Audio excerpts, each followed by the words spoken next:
Esse é o processo, meu irmão. Por isso que quanto mais tempo de pecado, mais difícil será essa minha conversão. Porque eu pouco a pouco vou acreditando que eu não consigo mais viver sem pecado. É uma técnica terrível. Por isso que o demônio investe milhões e milhões e milhões. E por isso, eu citava ontem aquele número de 19 milhões de pessoas que participaram daquele programa. E por isso daí dá para ter uma ideia. E aqui, gente, tem coisa muito séria. Dá para se ter uma ideia do número de pessoas envolvidas nesse projeto do demônio para destruir-nos, acabar-nos, aniquilar conosco. Ele está furioso, ele tem um projeto claro e definido, e o padre Roberto lembrava que hoje as declarações oficiais do Vaticano, e nesse projeto dele, ele tem desde essas religiões de cultos satânicos, explicitamente satânicos, hoje já com uma grande influência na música, especialmente determinado tipo de música mais propícia para isso.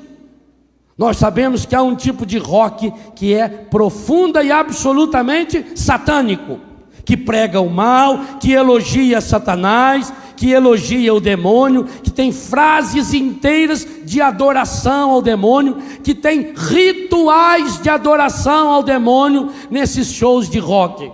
Nós sabemos que o próprio funk tem muitas e muitas influências malignas, e que isso vai entrando no ouvido da pessoa, e a pessoa depois não sabe por que ela se transforma. Quanta mãe e quanto pai chega para a gente e fala: padre, meu filho era uma pessoa boa, mas pouco a pouco ele foi se transformando, ele foi se tornando uma criança rebelde. E aonde que começou isso? Gente, ele é o pai da mentira. Se ele está desde criança hoje tentando seduzir, olha o quanto ele consegue seduzir, além daquilo que nós já falamos e que não vou repetir. Além do grande projeto de destruição da infância, através da televisão, de desenhos e de programas específicos. Os malefícios que ele vai incutindo quando uma criança pequenininha, de 2, 3 aninhos, compra uns chicletes, molha a língua, aquele papelzinho, e faz uma pequena tatuagem. Está na palavra. O ser humano não pode fazer tatuagem, porque o profeta Isaías diz: você está tatuado nas mãos de Deus. Deus já fez tatuagem com você?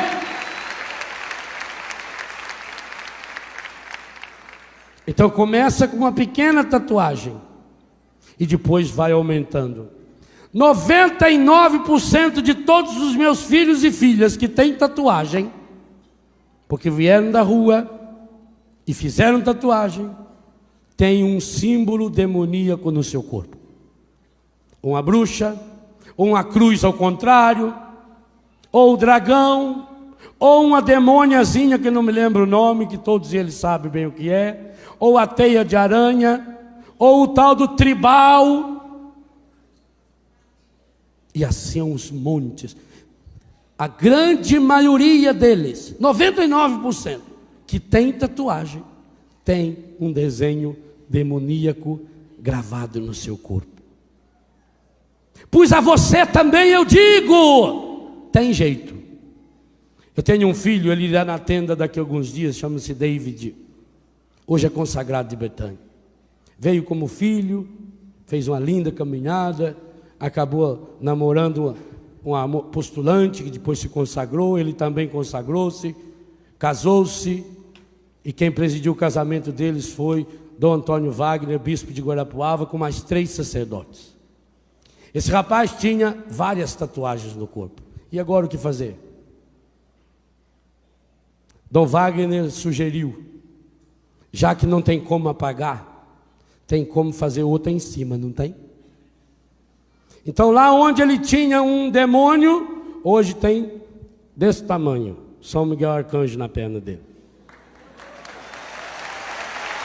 Lá onde tem aquela aranha, hoje tem o Pai, o Filho e o Espírito Santo, a Santíssima Trindade. Lá onde tinha a bruxa, hoje tem uma linda imagem de São Bento. Então, meus irmãos, é possível até quem já fez. Se você não fez, pelo amor de Deus, nunca faça. Nunca faça. Ah, mas o que tem? É só um modismo. O que tem? É só um desenhinho no meu corpo.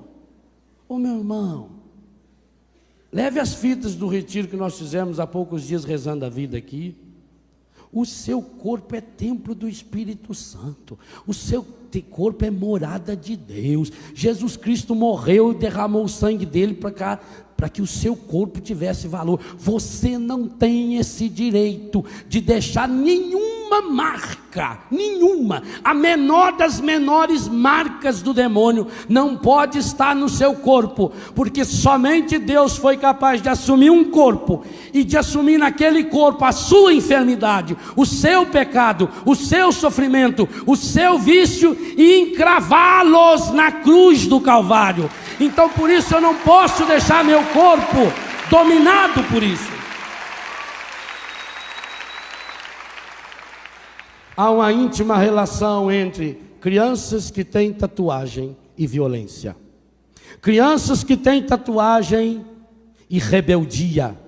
Crianças, adolescentes, jovens que têm tatuagem e espírito de prostituição.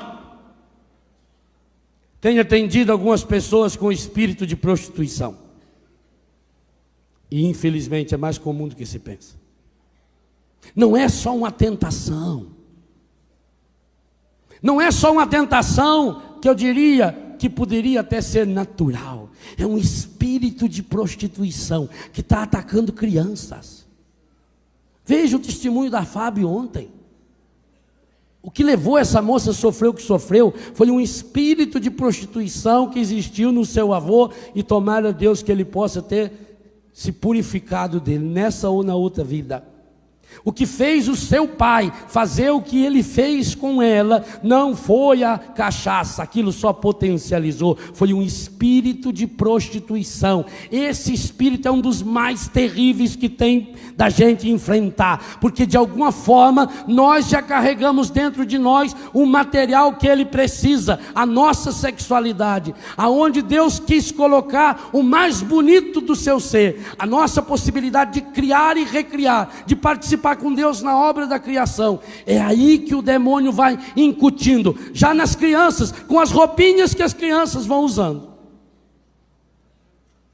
com as músicas, com as novelas, os filmes. Esse espírito de prostituição vai entrando dentro da pessoa. E uma das coisas que eu tenho percebido, naquelas moças, naquelas meninas, naqueles rapazes, que o demônio conseguiu colocar a assinatura dele, e uma das assinaturas do demônio é a tatuagem. Naquelas pessoas, esse espírito é muito difícil de tirar.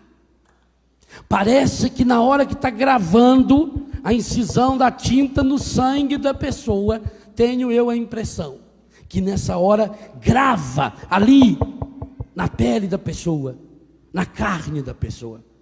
O demônio gosta muito, e por isso a gente vê, principalmente nesses países europeus, principalmente nos países do norte, incluindo aí os Estados Unidos, o Canadá, os países chamados primeiro mundo, como a gente vê uma juventude tatuada do pé na cabeça. Observe que naquele Big Brother sempre tem algumas pessoas que têm que ter tatuagem. Isso é no mundo inteiro. No mundo inteiro. E eles têm que assinar um papel lá, dizendo que aceitam passar a maior parte do dia, ou sem camisa, ou sem calça, ou de biquíni, ou de sunguinha, para mostrar o corpo sarado, com a assinatura do encardido. Esse espírito de prostituição leva tantas e tantas pessoas para o inferno, nessa e na outra vida. É esse espírito que vai destruindo as famílias, porque é através desse espírito que se reproduz. Reduz, embaralha, reproduz. Que se reproduz de uma forma absurda, de uma forma alarmante, através da literatura, das revistas, dos filmes de pornografia, que vai alimentando a pessoa ali. E quantos pais e mães de família, que se dizem cristãos, e que são capazes de alugar filmes, DVDs pornográficos, e levar para dentro da sua casa. Meu Deus do céu, não leve, pelo amor de Deus, não leve semente do inferno para dentro da sua casa, porque o inferno é uma planta que não presta, e planta que não presta, ela cresce numa velocidade medonha. Quando você menos vê, ela já tomou conta, porque ela sabe que tem pouco tempo. Quando a árvore cresce rápida demais, pode saber porque que ela não presta. E é assim que o encardido faz. E por que, se ela não presta, por que ela cresce tão rápido? Para impedir você de ver o pasto que está por baixo, para desanimar você, porque aí você olha naquele pasto, um ano depois que você roçou, ele está cheinho de açapeixe, ele está cheinho de cambará, aí eu não vou conseguir limpar, e aí eu desanimo, e é isso que o demônio quer, porque ele só consegue começar a agir matando esse pasto, na medida em que você deixa ele crescer, ou se você vem e corta pura e simplesmente. Porque aí cada vez que você corta um, a raiz dele traz 10, 20, 30. E eu vou dizer uma coisa séria a vocês, meus irmãos. Em muitos encontros que nós temos por aí na nossa igreja, em muitas pregações que nós ouvimos em nossas igrejas, a única coisa que se faz, mesmo na quaresma, malemar, é dar uma podada nesses pecados. Pois eu estou convocando você hoje a ter a coragem de meter a mão, ou deixar o Espírito Santo meter a mão e arrancar as raízes desse espírito de prostituição que você vem alimentando há quantos e quantos anos. Esse espírito de prostituição que leva você a viver no homossexualismo, que leva você a viver na infidelidade conjugal, que leva você a viver esse namoro de indecência, e que vai se reproduzindo, porque